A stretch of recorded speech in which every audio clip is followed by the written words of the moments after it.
Hello and welcome to episode 2 of the Equality Advisory Support Service podcast. This is an intended series of podcasts to give you more of an insight into the work and operations of the EASS Helpline.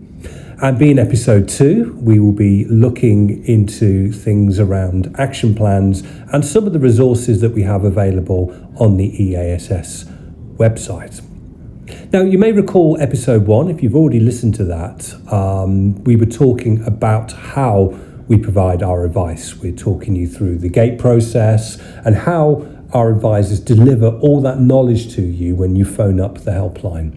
It can be quite a daunting process contacting the helpline with a discrimination issue, and I'm hoping episode 1 alleviated some of your worries and concerns about contacting the helpline and receiving that advice. If you haven't listened to episode 1 yet, it might be a good idea to head back and have a quick listen, and then you can fully understand how we provide that advice to you via the helpline and the structure that the advice is provided in. Now, this episode, we're going to look at those action plans and in particular some of the resources that we have available to you to support in making your first complaint about discrimination. And today I am joined by our knowledge manager, Kat, who is going to share some insights and really help me dive a little bit deeper into the resources. Hi Kat, how are you doing? Hi Andy, I'm doing very well, thank you. Excellent. Well, I really appreciate your input on the last podcast, and hopefully those listening today will also be able to benefit from your knowledge going forward on this one. So, picking up from where we left off on episode 1, we got to the point where we've given all that advice to the individual, and hopefully they're much more informed in terms of what rights they have, and have got a bit of an idea in terms of where discrimination is likely to have occurred within their issue. But now, what are they going to do with that advice? And I think we kind of need to sort of break this down a little bit further into the various parts of the Equality Act to make sense of this. So, say we've got somebody calling in on a work-based discrimination issue, they've had the advice, and we're now saying, right, you now need to raise this. Where does that person start? So the first place that we would suggest an individual go is definitely, upon taking our advice, we will advise to raise something in the form of a complaint. And for that we would offer a series of template letters, but specific to work, if an individual does find that they are having issues with their employer, then we do also strongly encourage that individual to engage with EASS, not only to understand their employment rights, but because if later down the line, for example, they aren't unable to resolve their issue informally themselves, they might need EASS's support to push that matter forward through early conciliation and then later an employment tribunal.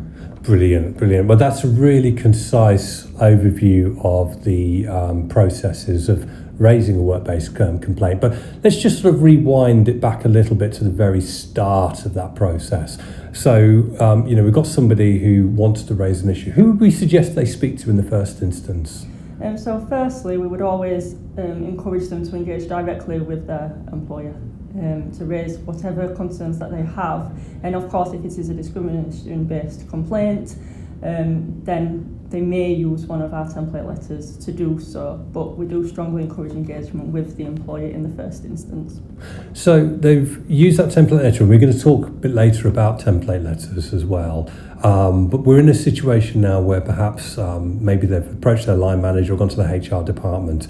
Do you still think it's really important the individual accesses the sort of official grievance process within work? Yeah, it doesn't have to be official, it can be informal, but if they aren't getting anywhere with it, then an official complaint should be lodged with the employer. And like I said, they definitely do need to have done at least this much so that later, like I mentioned earlier, if they did need EASS's help to resolve the issue, they would have a good understanding of what's happened and what responses they've already been given. Amazing. So really the individual probably, hopefully can resolve it at that very informal stage, probably through conversation. I think experience on the helpline, I think you might agree with this, Kat, is a lot of people do get their issues resolved having that informal conversation. Absolutely. And I think the template letter does help with that. But quite often the individual will have to go through that grievance process, and the hope is that the grievance process will resolve that issue. But if it doesn't, I think the message here is there comes a point where that individual has to be speaking to EASS. So for me, it's when the issue is either not resolved to the individual's satisfaction, or it's taking a little while for the grievance process to take place. What's one thing that the individual has to keep a close eye on during this process? Yes, timescales. During this time where they are raising grievances, particularly where it is about potential discrimination, there will be legal timescales that an individual will be subject to. So, dependent on the date in which the discrimination happened, if that individual found that the only way to resolve it is by going down the legal route, then the timescales to do so are 3 months less 1 day. Very tight indeed. And I think it just shows how quickly individuals need to get on to making that initial complaint in the first instance. And I think the big message here as well is if you have recently experienced a potential incident of discrimination, come through to us as quickly as you can to get that advice, and we can get you set on your way to complaining. Let's just step away from work issues for a moment and perhaps look at incidents of discrimination that have happened when people have been using service providers. What will we be suggesting the individual do? So they've come through to the helpline again, and we've given them the advice, and now we're launching that individual into the action plan. So again, what are we suggesting? So with services, it's a little bit more varied because obviously it will depend on what stage that individual is at with their complaint. So let's just assume that they have called up about an incident of potential discrimination, and we have given them the advice. From there, we would be, again, suggesting to use our template letter to raise it in that first instance to make the service provider aware of what has happened and open up the potential for informal resolution. Now, this won't always be successful, and in those cases, we do welcome those individuals to come back to us, because then what we could potentially look at is whether our getting involved and writing informally to that organisation might actually facilitate that informal resolution that the customer is seeking. Brilliant. So there's some extra support that we could potentially give at the helpline as well there. There are other organisations as well, in particular within the services sector, who could also offer some assistance, and I'm thinking possibly use of ombudsmans. Do you have any advice for accessing ombudsman services at all, Kat? Yes, I know that for some ombudsman services you certainly do have to have raised a complaint already, and I do believe trying to push the complaint through the complaints process as much as possible would be a prudent idea as well before approaching an ombudsman. Ombudsmen are very helpful to individuals where they perhaps can't achieve an informal resolution on their own, but also cannot take the matter legally to a court. So earlier I mentioned timescales for work-based issues. In other sectors there are also timescales that an individual will be subject to. They are slightly longer, but an individual, if they did want to take that legal route, would have to do so within 6 months less 1 day. So if an individual did find themselves outside of that 6 months less 1 day timescale, then an ombudsman may well be the best choice for trying to get some form of a resolution in that case. I think that's really key as well, because I think what you're talking about there are the legal timeframes for raising a complaint of discrimination. So generally speaking, services go to county courts in England and Wales and to the sheriff's courts in Scotland, and that 6 months less 1 day time frame is the basically the legal time frame you have before you're effectively time barred from raising that complaint going forward. So yeah, ombudsman services, as you said, could be a great way of forwarding that complaint, but you really have to be very careful, because you have to have shown that you have progressed quite a way through or exhausted the complaints process of the organisation that you're complaining of. I think that's really key. Now, we've already mentioned a lot about these template letters, so I'm going to really leave this to you, Kat, to describe what these are like and what are the aim of these letters. So the template letters are a really useful tool that an individual can use following on from our advice. So we would have broken it down, like we mentioned in the first podcast, exactly how their situation might fall within the Equality Act. So they have some understanding of the legal terminology and things like that. But what the template letter does is it gives that legal terminology, that weight, if you will, behind a person's complaint, but it also allows them to tailor that template letter to describe to an individual what has happened. And there are very helpful little hints and steers within our template letters to help them formulate their complaints in the best possible way.